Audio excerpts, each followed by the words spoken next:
لاہور کی یہ واحد مسجد ہے جسے تلاش کرنے میں کم از کم مجھے 1 گھنٹے کا وقت لگ گیا، اور بڑے لوگوں سے بات کی، اور حیران کن طور پر میں یہ بڑا دیکھ کر، اور میرا یہ انالیسس بڑا حیران کن تھا کہ اندرون لاہور کے بھی بہت سارے لوگ اس مسجد کے نام سے اور اس کی لوکیشن سے واقف نہیں تھے، اور یہ کوئی عام جنگ نہیں تھی۔ اس جنگ میں جو ہسٹورین بتاتے ہیں وہ 12,000 جوان مارے گئے تھے، اور اس کے ساتھ ساتھ اس دور میں 60 لاکھ روپے کا خرچہ آیا تھا اس جنگ کو لڑنے میں۔ یہ دروازہ اسی دور کا بنا ہوا ہے، اور اس دروازے کے اوپر ایک پلیٹ نصب ہے، اور اس پلیٹ کے اوپر ایک قطعہ لکھا گیا ہے فارسی زبان میں۔ وہ کیا لکھا ہوا ہے وہ میں آپ کے ساتھ شیئر کرتا ہوں۔ ایک اور چیز اس مسجد کے حوالے سے جو آپ کو لازمی معلوم ہونی چاہیے وہ یہ ہے کہ بسم اللہ الرحمن الرحیم۔ السلام علیکم ناظرین، دیکھ رہے ہیں آپ ولاگمنٹری، اور میں ہوں آپ کے ساتھ آپ کا میزبان سعد زاہد۔ آڈیو سیریز کی اس ایک اور ایپیسوڈ میں آپ کو خوش آمدید کہتا ہوں۔ ناظرین، آج کی اس ویڈیو میں ہم بات کریں گے لاہور کی ایک انتہائی خوبصورت چھپی ہوئی تاریخی عمارت کے حوالے سے، جو کہ ایک مسجد ہوا کرتی تھی۔ سب سے پہلے آپ کو اس مسجد کا نام بتاتے ہیں، تو اس کا نام جو تھا وہ تھا مسجد بوکن خان، جسے آج بھی اسی نام سے ہی پکارا جاتا ہے۔ اس کی لوکیشن اگر میں آپ کے ساتھ شیئر کروں تو یہ اندرون موچی گیٹ کے اندر واقع ہے، اور اگر آپ اس تک پہنچنا چاہتے ہیں تو موچی گیٹ کے اندر ایک محلہ ہے جسے ڈھل محلہ یا پنجابی میں ٹل محلہ کہا جاتا ہے۔ اس محلے میں آپ کو یہ مسجد ملے گی۔ اس کا یہ جو محلہ ہے اسے ٹل محلہ اس لیے کہا جاتا ہے کہ پیر ٹل کا مزار اس مسجد کے بالکل ساتھ ہی چند قدموں پر واقع ہے، اسی وجہ سے اس محلے کا نام یہ پڑا ہے۔ اگر میں اپنی بات کروں کہ میں اس مسجد تک کیسے پہنچا، تو میرا خیال ہے لاہور کی یہ واحد مسجد ہے جسے تلاش کرنے میں کم از کم مجھے 1 گھنٹے کا وقت لگ گیا، اور بڑے لوگوں سے بات کی، اور حیران کن طور پر میں یہ بڑا دیکھ کر، اور میرا یہ انالیسس بڑا حیران کن تھا کہ اندرون لاہور کے بھی بہت سارے لوگ اس مسجد کے نام سے اور اس کی لوکیشن سے واقف نہیں تھے۔ بڑی مشکل سے ایک شخص ہمیں ملا تھا جو کہ ہماری بائک پر بیٹھا اور ہمیں اس مسجد تک باقاعدہ چھوڑ کر آیا تھا۔ اور اب بات کرتے ہیں اس مسجد کی تاریخ کے حوالے سے، تو اس کا جو سلسلہ ہے وہ مہاراجہ رنجیت سنگھ کے دور پہ آپ کو لے کے جاتا ہے۔ بوکن خان نے یہ مسجد تعمیر کروائی تھی، اور بوکن خان کون تھا؟ وہ شخص جو کہ مہاراجہ رنجیت سنگھ کے گھوڑوں کے استبل کا نگران تھا۔ یہ چیز یاد رکھیے گا ناظرین کہ گھوڑوں کے حوالے سے اگر ہم بات کریں تو مہاراجہ رنجیت سنگھ کی نظر میں اس چیز کی غیر معمولی حد تک اہمیت ہوا کرتی تھی، اور یہاں تک کہ مہاراجہ کی ایک گھوڑی تھی جس کا نام لیلا بتایا جاتا ہے۔ اس گھوڑی کے حصول کے لیے مہاراجہ نے ایک افغان جنگجو جس کا نام سلطان محمد شاہ تھا، اس کے ساتھ باقاعدہ ایک جنگ لڑی تھی، اور یہ کوئی عام جنگ نہیں تھی۔ اس جنگ میں جو ہسٹورین بتاتے ہیں وہ 12,000 جوان مارے گئے تھے، اور اس کے ساتھ ساتھ اس دور میں 60 لاکھ روپے کا خرچہ آیا تھا اس جنگ کو لڑنے میں، اور وہ کس لیے؟ صرف اور صرف ایک گھوڑی کی حصول کے لیے۔ تو جو شخص مہاراجہ کے مکمل استبل کا نگران ہوگا، اس کی مہاراجہ کے ہاں کتنی اہمیت ہوگی، آپ اس بات سے اندازہ کر سکتے ہیں۔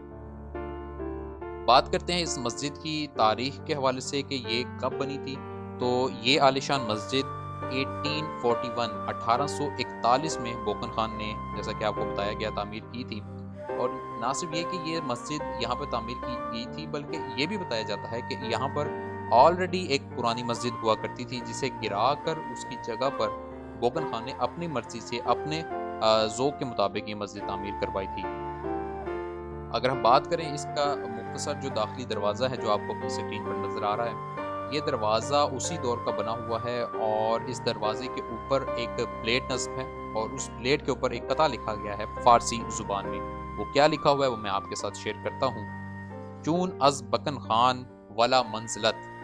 شد بنا ای مسجد زی الاحترام، بہر تاریخ زی حاف شد ندا، کعبہ ثانی بنا شد ای مقام۔ اب جو اس کا لفظی معنی بنتا ہے وہ میں آپ کے ساتھ شیئر کر دیتا ہوں۔ وہ یہ ہے کہ یہ عالی مقام بوکن خان نے اس مقدس مسجد کو تعمیر کروایا، اور ایک غیبی آواز آئی کہ اس تاریخی بنیاد کے بارے میں کہا جاتا ہے کہ یہاں کعبہ ثانی تعمیر ہو رہا ہے۔ تو آپ اندازہ کریں کہ لکھنے والے نے یہاں پر بننے والی مسجد کو کعبہ ثانی ڈکلیئر کیا تھا، اور مستنصر حسین تارڑ کے بقول کے آپ اندازہ کریے کہ اس مسجد کا جمال اس دور میں کیسا ہوگا کہ جسے کعبہ ثانی تصور کیا جاتا تھا، اور یہ قطعہ جو ہے وہ حضرت فرید الدین شیرازی لاہوری کا تحریر کردہ بتایا جاتا ہے۔ اب اگر موجودہ اس کی صورتحال پر بات کریں تو آپ سکرین پر دیکھ پا رہے ہیں کہ مسجد کے اوپر زیادہ تر پلستر کر دیا گیا ہے، اور کچھ جگہ سے آپ دیکھ سکتے ہیں کہ پرانی اینٹیں عیاں ہیں جو نیچے سے نظر آ رہی ہیں۔ فریسکو ورک آپ کو اس پوری مسجد میں کہیں پر بھی نظر نہیں آئے گا، بلکہ بہت جگہ پر تو اس کی حالت انتہائی کمزور ہے، جیسا کہ یہ ایک حصہ جہاں پر آپ دیکھ سکتے ہیں کہ واضح طور پر بہت زیادہ گند بھی پڑا ہوا ہے اور بہت زیادہ مسجد کمزور بھی ہو چکی ہے۔ اب اگر کنہیا لال کی کتاب کو ہم ریفر کریں اور اس کے حساب سے دیکھیں تو وہ یہ بتاتا ہے کہ جب آپ اس مسجد کے اندر داخل ہوتے ہیں تو سامنے تو ایک آپ کو وسیع میدان نظر آتا ہے۔ اس مسجد کے 3 حصے ہوا کرتے تھے، اور ایک حصے میں باغیچہ تھا جو کہ اب بالکل نظر نہیں آتا، دوسرے حصے میں درویشوں کے رہنے کے لیے حجرے ہوا کرتے تھے جیسا کہ اس دور کی تمام مساجد میں بنائے جاتے تھے، آج وہ بھی نظر نہیں آتے، اور تیسرے حصے میں غسل خانے تھے، وہ بھی یہاں پر موجود نہیں ہیں۔ موجودہ اس کی صورتحال یہ اکثر طور پر بدل چکی ہے، اور کنسٹرکشن جو ہے وہ مکمل طور پر چینج ہو چکی ہے۔ کچھ حصے نئے بنائے گئے ہیں جہاں پر پرانے دور کا اس کا کچھ سامان پڑا ہوا ہے، لیکن جیسی کتاب میں بتائی گئی ہے شکل ویسی اب آپ کو اس کی نظر نہیں آتی۔